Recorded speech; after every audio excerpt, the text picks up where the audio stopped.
이제 오늘 함께 나누실 본문은 이제 마태복음서에 나오는 예수님의 5가지 설교 가운데 마지막 부분에 포함되어 있습니다. 23장부터 마태복음서 23장부터 25장까지는 소위 좀 종말론적인 심상으로 그려진 그 심판에 관한 설교 모음집인데요. 뭐 가장 유명한 것 중에 하나가 뭐냐면 최후의 심판 이야기라고 할 수 있겠습니다. 양과 염소가 등장하는 이야기라고 볼 수 있겠습니다. 그 가운데 오늘 본문은 사실은 제가 무슨 생각을 하다가 이제 오늘 본문을 하게 됐는지 이제 공간보고서를 하다 보니까 저도 막 헷갈려가지고요. 사실은 예루살렘에 들어가시기 전까지 지난주에 했었는데 마태복음 25장의 배경은 예루살렘 한가운데서 지금 일어난 이야기가 될 텐데요. 혹시 뭐 다음 주에 또 설교 본문이 말씀 나눈 본문이 어떻게 또 조정이 될지는 모르겠습니다. 어쨌든 오늘 본문은 이제 소위 10명의 처녀 그 비유 이야기를 통해서 하늘나라를 말씀하신 그런 대목입니다. 뭐 동서고금을 막론하고 결혼식은 최고의 행사 가운데 하나라고 할 수 있습니다. 또 참석자가 누구냐에 따라서 결혼식 주인공들의 뭐 양가 어른들이든 뭐 아니면 결혼을 하는 당사자들이든 뭐 또 혹은 뭐 친척 가운데 한 사람이든 그 결혼 주인공들의 사회적 지위가 반영되기도 합니다. 또 그런가 하면은 복음서에 보시면 예수께서 하늘나라를 말씀하실 때 많이 사용하셨던 비유 중에 하나가 바로 그 혼인잔치의 비유인데, 대표적으로 마태복음서 22장에도 보시면 혼인잔치의 비유를 통해서 하늘나라를 말씀하셨고, 그런데 사람들이 그 잔치 자리에 바쁘다는 핑계로 오지 않았습니다. 또 마태복음서 9장에는 바리새파 사람들과 금식에 관해 논쟁하실 때에도 이제 혼인잔치의 신랑에 관한 말씀을 하기도 하셨고요. 조금 맥락은 뭐 다를 수도 있겠지만은 요한복음서에서도 보시면 예수께서 행하셨던 가장 첫 번째 기적이 바로 가나의 혼인잔치, 결혼식 잔치였다 라고 하는 것을 우리가 잘 알고 있습니다. 오늘 본문은 대략적으로 혼인잔치를 준비하는 그 10명의 처녀들에게 이야기에 초점이 맞추어져 있다고 할 수 있는데요. 다른 비유들은 소위 그 혼인잔치를 베푼 사람 혹은 어떤 신랑, 이렇게 결혼식의 주인공들에게 그 비유에 초점이 맞추어져 있다고 한다면, 물론 오늘의 본문에도 분명히 신랑이 등장하고 그가 주요한 역할을 하기는 하지만 동시에 그 신랑의 등장과 함께 또 하나의 중요한 축을 담당하는 것들이 바로 10명의 처녀들이라고 할 수가 있겠습니다. 잘 아시는 것처럼 그들은 5명의 어리석은 처녀들과 5명의 슬기로운 처녀들인데, 뭐 이야기의 맥락은 너무나 잘 이제 알고 있습니다. 뒤늦게 도착한 신랑을 맞이할 때 기름을 미리 준비했던 슬기로운 처녀들은 혼인 잔치에 같이 들어갔지만, 그렇지 않았던 어리석은 처녀들은 기름을 사러 갔다 오느라 그 사이에 이제 잔치집에 문이 닫혀서 혼인잔치 들어가지 못했죠. 뒤늦게 도착해서 그들이 이제 문을 열어달라고 애원했지만 다른 누구도 아니고 신랑이 그들을 거부합니다. 신랑이 그들을 거부하면서 이제 이야기가 끝을 맺게 되는데, 이때 신랑의 모습이 너무나 잘못 비정해 보이기까지 합니다. 그리고 마지막으로 깨어있으라는 명령으로 오늘 본문이 끝을 맺는데, 오늘 말씀을 통해서 오늘 우리가 무엇을 또 알아갈 수 있을지 함께 살펴보면서 하나님 말씀을 함께 나누도록 하겠습니다. 본문 1절을 보시면 본문은 하늘나라가 저마다 등불을 들고 신랑을 맞으러 나간 10 처녀의 벽일 수 있다 라는 말씀으로 시작합니다. 하늘나라가 그렇다는 겁니다. 물론 오시는 신랑도 하늘나라의 주체로서 오시긴 하지만 그 하늘나라를 기다리는 삶의 모습 가운데도 하늘나라의 무엇이라고 할 수 있는 무언가가 거기에 들어있다. 라고 할 수 있는 것으로 이해를 할 수 있습니다. 물론 저도 그랬지만은 10명의 처녀들이 지금까지는 우리가 이제 신랑을 맞으러 나갔다라는 대목에서 그렇게 신랑을 맞으러 나갔지만 이 처녀들이 일종의 신부의 들러리로 우리가 이해를 하는 경향이 있었습니다만은 그들이 지금 무슨 역할을 하려고 나갔느냐라고 하는 것을 보시면 그들은 신부의 들러리의 역할은 아니었던 것으로 그렇게 생각을 할 수 있게 되고요. 그들에게 주어진 역할은 명확합니다. 밤 시간에 도착하는 신랑이 혼인잔치집으로 들어오는 것을 앞서서 길을 밝히면서 돕는 것입니다. 그래서 그들은 등불을 들고 나갑니다. 중요한 것은 신랑이 정확히 어느 때 올지 모른다라는 것이죠. 밤길을 밝히기 위해서 등불을 들고 나갔지만 언제 신랑이 도착할지 그들은 정확히 모른다라는 것입니다. 이것이 예수의 마지막 설교 모음집에서 아주 중요하게 등장하는 주제인데 마태복음서 24장 36절 이하에서도 예수께서는 뭐라고 말씀하셨냐면 그 날과 그 시각은 아무도 모른다. 오직 아버지만 아신다. 라고 그렇게 말씀을 하셨습니다. 그렇기 때문에 늘 준비하고 있을 것을 명령을 하셨었는데 바로 이것과 같은 맥락으로 오늘 본문에 비유가 등장하는 것이죠. 그것이 바로 하늘나라와 같은데 바로 신랑을 맞으러 나간 10명의 처녀의 상황과 같다라고 하는 것이죠. 그런데 뭐 어느 곳이나 그렇듯이 또 한 사람의 삶도 사실은 그렇듯이 그 가운데서 5명은 어리석고 5명은 슬기로웠는데 그들의 어리석음과 슬기로움의 차이는 등불을 계속해서 밝힐 수 있도록 할 기름을 갖고 있었는지의 여부라고 할 수 있습니다. 아니나 다를까 그들이 기다리는 신랑의 도착은 지체되어 이유는 모르겠습니다만은 어떤 이유인지 모르겠습니다만은 그들이 기다리는 신랑의 도착은 지체되었고 10명의 처녀들은 그 신랑을 기다리다가 뭐 아무래도 많이 피곤했겠죠. 낮에 뭐 일을 하는 사람들이었을 것이고 그들이 어떤 신분을 가지고 있었는지는 모르겠습니다. 많은요. 그들은 졸다가 잠이 들어 버렸다라는 것이죠. 그런데 한 가지 우리가 놓치면서 읽었었던 부분 중에 하나는 뭐냐면 어리석은 처녀들이나 슬기로운 처녀들 할 것 없이 모두 잠이 들어 버렸다라는 겁니다. 슬기로운 처녀들은 끝까지 깨어 있었고 어리석은 처녀들은 잠들어 버렸다라고 하는 것이 아니라 모두가 졸다가 잠들어 버렸다라는 것이죠. 얼마나 잠이 들었을까? 갑자기 한밤중에 신랑이 온다는 외침 소리가 들립니다. 외쳤다라고 하는 것은 가까이서 속삭였다는 것이 아니기 때문에 그래도 어느 정도는 꽤 좀 거리가 있는 상태에서 그 외침 소리가 들렸을 텐데 그 시각은 아주 깊은 밤이 되어서야 라고 본문은 우리에게 이야기합니다. 그렇게 자다가 놀라서 깬 10명의 처녀들은 부랴부랴 이제 자신의 각자 등불을 손질하기 시작했습니다.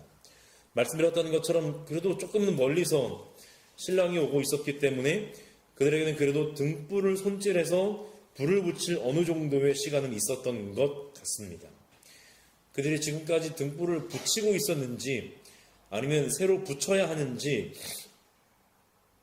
뭐 그거를 잘 알 길은 없습니다만은 어쨌든 막 이제 등불을 붙이기 시작했는데 그렇게 등불을 손질해서 불을 붙이려고 하는데 기름을 미처 준비하지 못했던 어리석은 처녀들이 난감해지기 시작합니다.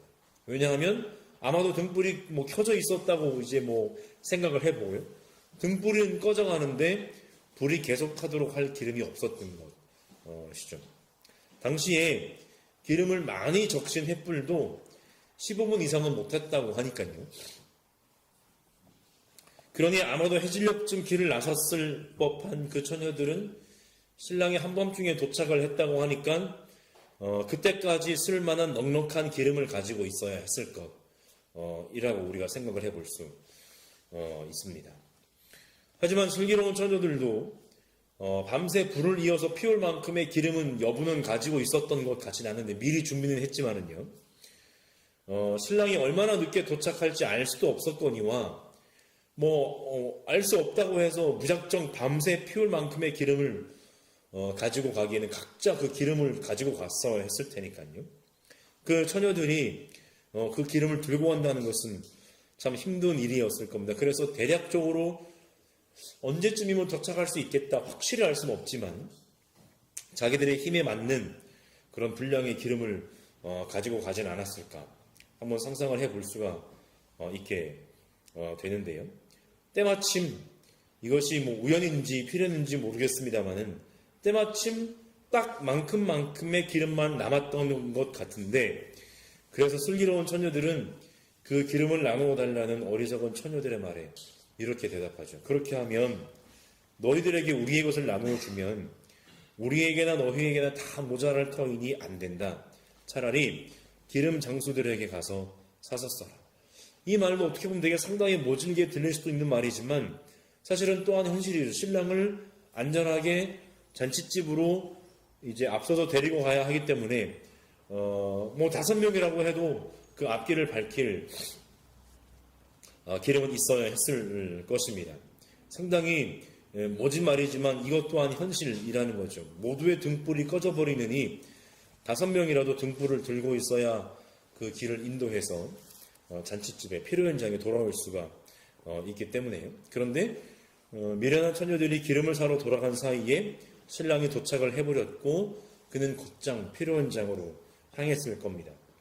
마침 여전히 등불을 들고 있던 처녀들은 신랑과 함께 혼인잔치에 들어갔는데 본문은 그 슬기로운 처녀들을 이제는 이렇게 부릅니다. 준비가 된 이들이라고 이야기합니다. 그리고는 피로 현장의 문이 닫혀버리죠. 그렇게 슬기로운 처녀들이 준비가 된 이들이라고 불리는 것과 달리 11절에서 어리석은 처녀들은 나머지 처녀들이라고 불립니다. 이것이 물론 이렇게 기록한 것에 특별한 목적이 있다라고 말씀을 드리는 것은 아니고요. 왠지 좀 나머지 취급받으면 사람이 되게 자존심이라고 하는 것이 좀 상하지 않습니까? 왠지 중요하지 않게 여김을 받는 것 같고요. 그래서 마태가 의도했든지 의도하지 않았든지 그것은 그렇게 본문의 이야기 흐름을 결정하는 중요한 정도까지는 아니겠지만 그래도 저의 입장에서 봤을 때는 준비가 된 사람들 그리고 나머지들 이렇게 불린다면 참 기분이 좋지 않을 것 같습니다. 어쨌든 그녀들은 피로 현장의 문이 닫힌 후 뒤늦게 도착해서 이렇게 애원을 하는데 주님 문을 열어주십시오 라고 얘기할 때 여기서 그들이 피로 현장에 닫힌 문을 향해서 주님이라고 부르는 것은 두 가지 차원이 있을 수 있겠습니다. 하나는 그 잔치 자리에 어떤 주관자를 향한 그런 호칭이라고 부를 수도 있겠고요. 물론 이제 이야기가 진행되면 그 도착한 신랑이 그들이 주님이라고 부르는 그분이 어떤 분이신지 우리가 잘 알게 되는데 바로 예수 그리스도 그분을 가리키는 호칭이라고 이해를 할 수가 있겠습니다. 그들이 주님이라고 불렀던 대상은 신랑이었던 것 같은데 그들의 외침에 신랑은 너무나 모질어 보이는 모습으로 이렇게 얘기를 하죠. 내가 진정으로 너희에게 말한다. 나는 너희를 알지 못한다. 라고 얘기합니다. 가장 기쁜 결혼식 잔치에 누구보다 마음이 들떠 있을 그 신랑이 잠깐의 어떤 실수로 자신의 앞길에 등불을 비추지 못했고 그래도 뒤늦게라도 깨달아서 부랴부랴 달려가서 기름을 사온 그 사람들에게 이게 할 말인가? 내가 진정으로 너희에게 말하는데 나는 너희를 알지 못한다. 라고 얘기를 했다는 겁니다. 어쨌든 요거는 이제 좀 넘어가도록 하고요. 그러니까 나머지 처녀들이 신랑을 향해서 주님이라는 호칭을 사용하고 있고 내가 진정으로 너희에게 말한다 라고 하는 말이 예수께서 자주 사용하셨던 표현인 것으로 미루어 보여서 오늘 본문의 신랑은 다시 오실 주님을 가리키는 것이 확실하다는 것을 이제 우리가 알게 됩니다. 그리고 신랑은 다시 신랑의 대사이지만 오늘 비유를 말씀하시는 예수 그리스도의 예수의 말씀 이기도 할 텐데, 그러므로 깨어 있어라. 너희는 그 날과 그 시각을 알지 못하기 때문이다. 라고 말씀을 하십니다. 그 날과 그 시각은 아무도 모른다. 라고 하는 말씀과 그러므로 깨어 있어라.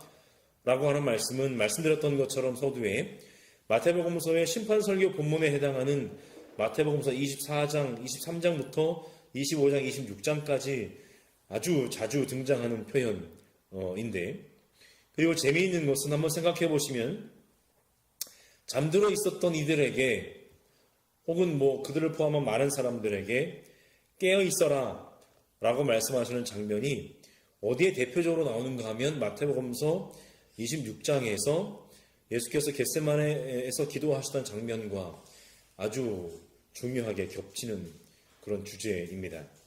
예수께서 겟세마네에서 기도하실 때 베드로와 야고보와 요한, 예수의 수제자들이라고 하는 그 세 제자는 당신과 함께 깨어 있으라는 예수의 말씀에도 너무 졸려서 몇 번을 자고 있었다는 이야기가 마태복음서 26장에 등장합니다. 물론 오늘 본문의 어리석은 5명의 처녀들이 그 3명의 자녀들을 가리키는 것은 결코 아닐 것이지만 우리가 한번 생각을 해보면 깨어서 하늘나라를 기다리는 일이 세상 무거운 게 내려가는 눈꺼풀이라고 하잖아요. 천하장사도 그것은 못 들어올린다라고 하는 얘기도 하기도 하는데, 우리의 삶도 어떻게 보면 그런 것 같습니다. 차라리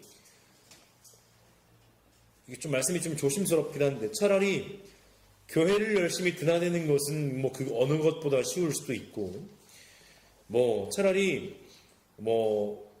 여러 종류의 종교적인 행위를 열심히 열정 가득하게 하는 것은 무엇보다 쉬울 수 있습니다. 그런데 정말 어려운 것은 뭐냐면 내 마음을 다잡고 내 삶의 모든 순간순간마다 하늘나라를 기다리는 일, 그것은 그 어느 것보다 어려울 수도 있을 것 같습니다. 결론을 맺겠습니다. 오늘 본문은 하늘나라에 관한 비유이지만 그 중에서도 하늘나라는 기다리는 이들에게 그 초점이 맞추어져 있다고 할 수 있습니다.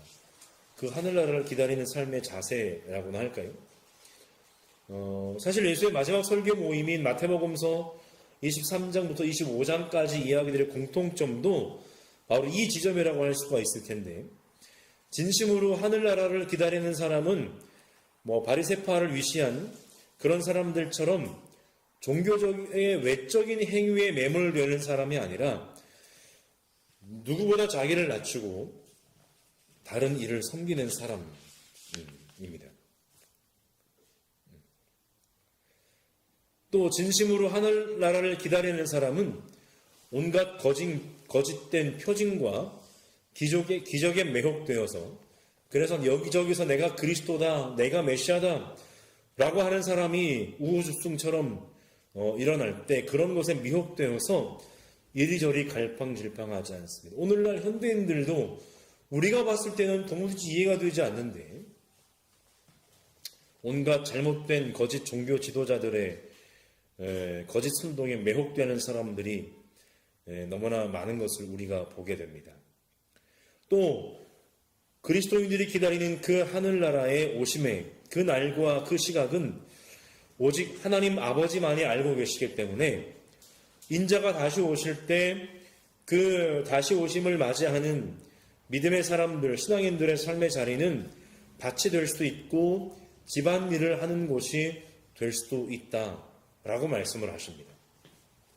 그러니까 순간적인 종교적인 열정이나 강렬한 종교적 체험, 그것은 물론 강렬하긴 하지만 그것은 일시적일 뿐이고, 일상을 살면서 하늘나라를 기다린다는 것은 때로는 지루하기도 하고 그만큼 힘겨운 일일 수도 있다는 것이죠.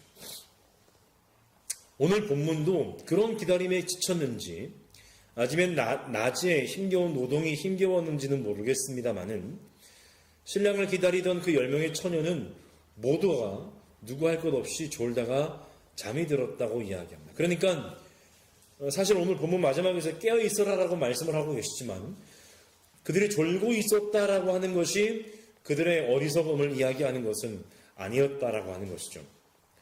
또 졸고 잠들어 있었기 때문에 혼인잔치에 들어가지 못한 것이 결코 아니었습니다. 다만 차이점이 있다면 그들은 여전히 피곤함을 이길 수 없는 연약한 그런 사람들이었지만 차이점이 있다면 혼인잔치 이전에 그들의 일상의 삶의 자리였다라고 하는 것이죠. 비록 확고한 날 깨어 있을 수는 없지만 할 수 있을 만큼의 준비를 했는지의 여부가 그 차이였다라는 것이죠. 그 준비는 다른 사람이 대신해 줄 수도 없는 일이고, 왜냐하면 각자의 삶이 또 바쁠 테니까요. 또 졸다가 신랑이 오는 시간을 딱 마주했던 것처럼 짧은 시간에 부랴부랴 할 수도 없는 일인 것입니다. 신랑이 그렇게 어리석은 처녀들을 향해 나는 너희들을 알지 못한다라고 말하는 것은 어떻게 보면 그의 무지나 어떤 무정함을 이야기하는 것은 아니었을 것입니다. 뭐냐면 어리석은 처녀들의 모습이 다가오는 하늘나라를 맞이하는 것과 상관이 없음을 이야기하는 것이죠. 그러니까 신랑은 사실은 한없이 자유롭고 한없이 사랑이 많은 사람인 것은 맞는데 누가복음서에 나오는 아브라함과 거지 나사로의 이야기처럼 한번 그들의 인생의 끝이 결정된 이후에는 그 결정을 뒤바꾸거나 번복할 수는 그 신랑이라고 해도 없다라고 하는 그런 말씀일 것입니다. 그러니까 나는 너희들을 알지 못한다라고 말하는 것은 지금까지 그들의 삶이 하늘나라를 맞이하는 것과 상관이 없는 삶이었음을 좀 찌르는 그런 이야기라고 보면 어떨까 싶습니다. 어쩌면 마태 공동체에는 예수께서 죽으시고 부활하신 이후에 수십 년이라고 하는 시간이 흐르면서 마치 지연되는 것처럼 보이는 주님의 재림을 기다리고 고대하는 가운데 그 나라를 기다리는 자신들의 삶을 아마도 고민했을 것입니다. 확실히 그 나라의 임재는 자신들의 기대 너머에 아무도 모르는 때에 이루어질 것을 믿고 인지해 가기 시작하면서 그렇다면 그 나라를 기다리는 자신들의 삶은 어떠하고 또 어떠해야 할지를 아마도 고민했을 겁니다. 비록 완벽하진 않지만 밤새 깨어 그 나라를 기다리는 것도 쉬운 일은 아니지만 그래도 자신들이 처해 있는 삶의 자리에서 최선을 다해서 그 나라를 기다리는 것이 그들이 찾아내었고 또 살았던 삶의 모습이었을 겁니다. 오늘 우리도 이러한 삶을 살아가야 하지 않을까 생각을 해봅니다. 비록 연약하고 부족하지만 우리 각자의 삶의 자리에서 성실하게 불을 이어서 피울 기름을 준비하면서 그 날을 기다리는 우리 공동체가 되어갈 수 있기를 간절히 소망합니다.